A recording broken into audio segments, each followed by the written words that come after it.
प्रचंड थोड्या वेळापूर्वीच शरद पवारांचे एका ठिकाणी भाषण झालं, त्यावेळी काळे झेंडे दाखवण्यात आलेले आहेत, घोषणाबाजी झालेली आहे. मराठा आंदोलक होते, त्यांनी आरक्षणावरून त्यांना काळे झेंडे दाखवले. हे मान्य केलं पाहिजे की शरद पवार हे महाराष्ट्राचे नेते आहेत, देशाचे नेते आहेत. पण शेवटी सत्ताधाऱ्यांच्या हातात ह्या आरक्षणाच्या चाव्या असतात. त्यामुळे शरद पवारांना अडवून किंवा शरद पवारांना काळे झेंडे दाखवून न्याय मिळेल का? तर नाही. शरद पवार हे जाऊन बैठकीत बसून योग्य ते विचारला तर सल्ला देऊ शकतात, त्याच्यापेक्षा काहीच करू शकत नाही. आणि काळे झेंडे दाखवणं वगैरे हे लोकशाहीत चालतच राहणार. त्याला विरोध करणं हा लोकशाहीच्या अधिकारांना विरोध करणं आहे. Agitation is a part of democracy. आई बाबा होण्याचे स्वप्न अजून पूर्ण झाले नाहीत का? आई बाबा होण्याचे तुमचे स्वप्न पूर्ण करा अपोलो फर्टिलिटीद्वारे. मोफत सल्ल्यांसाठी कॉल करा 9953420359. काल ठाण्यामध्ये एक भयंकर एक राडा झाला. ठाण्यामध्ये आंदोलन झालं. मनसैनिकांनी बांगड्या, नारळ, शेड फेकून मारलेला आहे. माजी मुख्यमंत्री आणि पक्षप्रमुख उद्धव ठाकरे यांच्या ताफ्यावर काही गाड्या फुटलेल्या आहेत आणि प्रचंड राडा झाला. काय वाटतं या संपूर्ण ठाण्यातल्या वातावरणावर? काल उद्धव ठाकरे यांच्यावरती प्राणघातक हल्ला झाला. हा उद्धव ठाकरे हे राष्ट्रीय नेते आहेत. राष्ट्रीय राजकारणामध्ये ह्याचे पडसाद उमटत आहेत. माझं स्पष्ट मत आहे की झेड सिक्युरिटी असलेल्या माणसाच्या गाडीवरती अचानक हल्ला होतो. नारळ फेकणारा माणूस एकटा उभा असतो. तो एकटा उभा राहतो. असा मध्ये जो काय म्हणतात डिवायडर असतो, त्या डिवायडरवरनं नारळ फेकतो. बाजूला मारामारी सुरू असते. जिथे भाषण चालू आहे, जिथे कार्यक्रम चालू आहे, तिथे खाली वादविवाद चालू असतात. या दरम्यान तुम्हाला सगळीकडे पोलीस दिसतात. मग जर पोलीस बघ्याचीच भूमिका घेत असतील तर पोलीस नकोच ना आम्हाला. आम्ही आमचं बघून घेऊ ना. हा मी स्पष्टपणाने सांगतो. मराठी माणसाच्या हृदयाला मध्ये कालवा काल होईल की हा उद्धव ठाकरेंवर प्राणघातक हल्ला होता. कारण काही द्या. मी कसं सांगितलं की शरद पवारांना काळे झेंडे दाखवणं हा लोकशाहीचा भाग आहे. त्यांची गाडी अडवणं हा लोकशाहीचा भाग आहे. पण त्याच्यानंतर समोर उभं राहून त्यांना दगड मारणे हा लोकशाहीचा भाग नाही आहे. आणि माझं स्पष्ट मत आहे, मी ट्विट सुद्धा केलंय की उद्धव ठाकरेंवर झालेला हल्ला हा प्राणघातक हल्ला होता आणि पोलिसांना काहीच करता आलं नाही. ह्याचं वाईट वाटतंय. सर, यापूर्वी प्राथमिक कल्पना पोलिसांकडे दिलेली होती, मात्र अशा असताना देखील पोलीस बंदोबस्तमध्ये त्यांच्यावरती हा हल्ला झाला. नाही, जर तुम्ही म्हणत असाल, आता तुम्ही मला सांगतात की त्यांना कल्पना होती, नक्की म्हणजे तुम्ही हो पण म्हणताय. आता पत्रकारच म्हणताय की पोलिसांना कल्पना होती आणि तरीही पोलिसांनी त्यांच्या भोवती गराडा घातला नसेल किंवा त्यांच्या अवतीभोवती पोलीस ठेवले नसतील, जास्तीचा पोलीस बंदोबस्त मागवला नसेल तर चुकी कोणाची आहे? आंदोलकांना जे करायचं आंदोलक करणार. ज्यांना उद्धव ठाकरेंना मारायचं आहे ते मारायचा प्रयत्न करणार. पण जेव्हा तुम्हाला माहिती आहे की उद्धव ठाकरेंना मारायचा प्रयत्न होणार आहे तर उद्धव ठाकरेंच्या भोवती लोखंडी कडं उभं करणं हे पोलिसांचं काम होतं. पोलीस चुकलेले आहेत. भारताच्या एका मोठ्या विरोधी पक्ष नेत्यावरती हल्ला होणे हे महाराष्ट्राला आणि देशाला शोभणारं नाही आहे. काय आपला पाकिस्तान होतोय? मग ह्याच्या पुढे तर आपली स्वतःची 50 पोरं गाडी भोवती ठेवूनच फिरावं लागेल. खिशात शस्त्रास्त्र द्या आता पोरांच्या, तर काय राहिलंय? जर मला माझा जीव वाचवायचा असेल तर माझ्याबरोबर 10 पोरं ठेवीन. त्या 10 पोरांकडे रिव्हॉल्वर असेल. ह्याला काय म्हणायचं? महाराष्ट्र अराजकतेकडे चाललाय. अक्षरशः अराजकता ही. कोणी येतं गाड्या फोडतं, कोणी येतं काठ्या मारतं. विरोधकांवरती आहे का? नाही, हा हल्ला उद्धव ठाकरेंवर आहेच, पण हा हल्ला विरोधी पक्ष असे घाबरतील आणि मागे जातील याचाही प्रयत्न आहे. पण ह्यांना माहीत नाही ते सन्माननीय बाळ ठाकरेंचे चिरंजीव आहेत आणि त्यांच्याबद्दल एक मराठी माणसाच्या मनामध्ये आपुलकीची भावना आहे. मतदान होतं नाही होतं ही गोष्ट वेगळी, पण प्रत्येक मराठी माणसाला वाईट वाटेल की उद्धव ठाकरेंना मारण्याचा प्रयत्न झाला. ही मराठी मनाला इजा पोचवणारी गोष्ट आहे. इजा पोचवणारी गोष्ट आहे.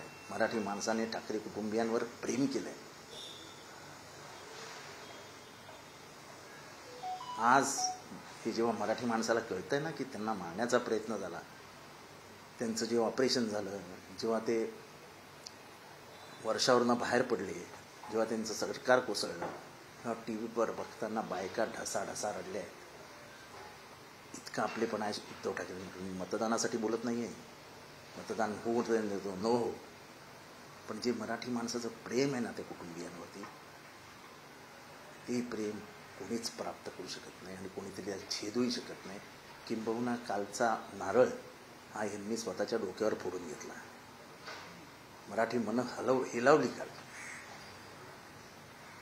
एकीकडे हिंदू मुस्लिम, दुसरीकडे मराठी वर्सेस मराठी मराठा आंदोलन या ठिकाणी सुरू झालेलं आहे. त्यामुळे नक्कीच असं आहे की दंगल होण्याची चिन्ह आहे. सगळीकडे अस्वस्थता पसरवणे हे काय हे करताय मला कळत नाही. अस्वस्थता पसरवून काय मिळणार आहे तुम्हाला? मुंबईमध्ये रायट्स होणं हे तो कोणाला परवडण्यासारखं आहे का?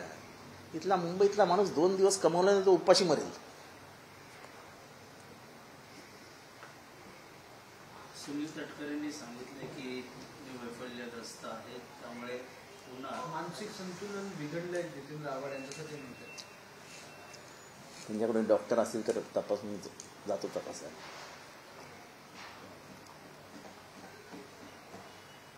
म्हाडाच्या किमती आलेल्या आहेत आणि प्रचंड वाढलेल्या किमती, प्रचंड वाढलेल्या आणि घरांना परवडणार नाही अशी घरांची किमती आहे. काय वाटतं आपण म्हाडा हे आपल्याकडे होतं खातं? अरे म्हाडाच्या किमती एवढ्या वाढणं हे दुर्दैवी आहे. म्हाडा हे गोरगरिबांच्या हितासाठी, कल्याणासाठी राबलं पाहिजे. आता ह्या किमती वाढत आहेत. आता म्हाडाची घरं 1.5 कोटी 2-2 कोटीला येत आहेत. मला वाटतं की हे सगळं काय बदललंय मला कळत नाही आहे. पण Maharashtra housing and area development ज्याला म्हणतो आपण, ही महाराष्ट्राच्या आधीपासनं अस्तित्वात असलेली घरकुल योजना आहे आणि मध्यमवर्गीय मराठी माणसाला परवडेल याच्यासाठीच ती निर्माण झाली. गरीब मराठी माणसाला जर परवडणार असेल तर म्हाडा हवी कशाला? प्रायव्हेट बिल्डर आहेत ना. आज एक माझ्याकडे प्रकरण आलं, हे तुम्ही जाऊ शकता. रेमंड्स आहेत. रेमंड्समध्ये EWS खाली म्हाडाची घरं बांधली गेली आहेत. त्याच्याही किमती अचानक वाढवण्यात आल्या. त्याच्या खाली त्यांनी 4 खोल्या काढल्या आहेत जिथे पार्किंग होतं. ह्या लोकांनी विचारलं असता त्यांनी सांगितलं की ह्या आम्ही सिक्युरिटी पर्पजेससाठी वगैरे असं काढलेल्या आहेत. एकदा प्लॅन पास झाला की तुम्हाला काही करणं अलाउड नसते.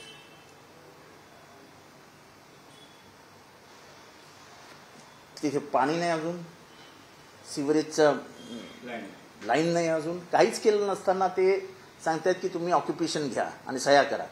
त्या लोकांनी नाकार दिल्यावरती त्यांच्यावर दादागिरी करतात. तुम्ही जाऊन बघून घ्या, इथे रेमंड्स इथेच. काय नवीन पद्धत झाली आहे? बिल्डर लोकांना एवढी ताकद कशी काय येते? एवढी हिंमत बिल्डर लोकांची कशी काय येते की मराठी माणसाला डायरेक्ट सांगायचे हा घ्यायचं ते घेणे तर फट. ते सगळी गरीब मराठी माणसं आज सकाळपासून इथे होती. मी त्यांना सांगितलं थांबा, उद्या सकाळी भेटू आपण कमिशनरला आणि विचारू.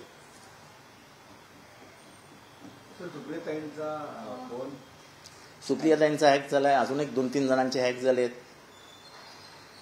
काय नेमकं कारण काय बोलणं झालं? माझं काही कोणाशी बोलणं झालेलं नाही.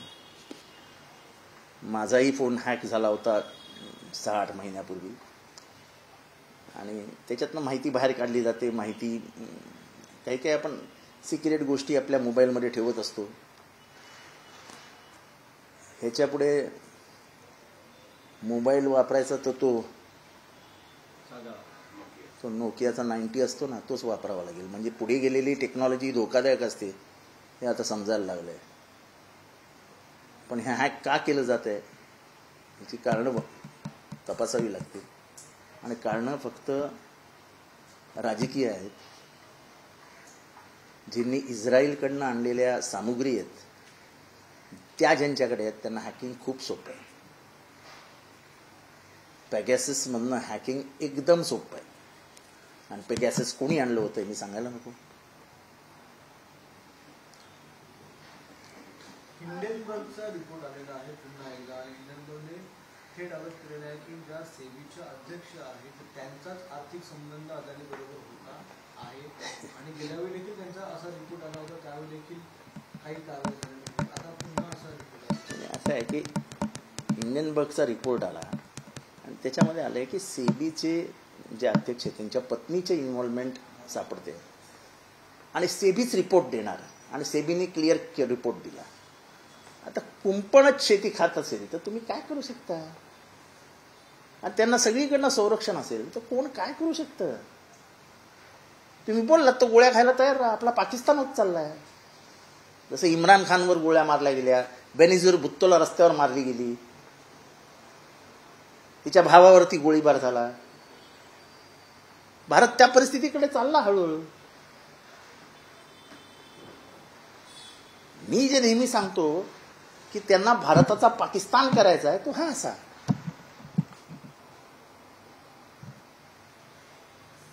सर, अंजली दमानी यांनी पुन्हा एकदा अजित पवारांना आव्हान दिलंय आणि गुलाबी जॅकेट घालून वाल्मिकी होता येत नाही असं म्हणतात. त्या ITR घेऊन जाऊ आम्ही आणि लाडकी बहीण जी योजना आणली आहे त्याचा जो अपव्यवहार आहे तो बाहेर काढू असं देखील त्या म्हणतात. त्या बोलतायत तर त्या पुरावा देतील, मला त्याच्याबद्दल काही माहिती नाही, मी कसं बोलणार.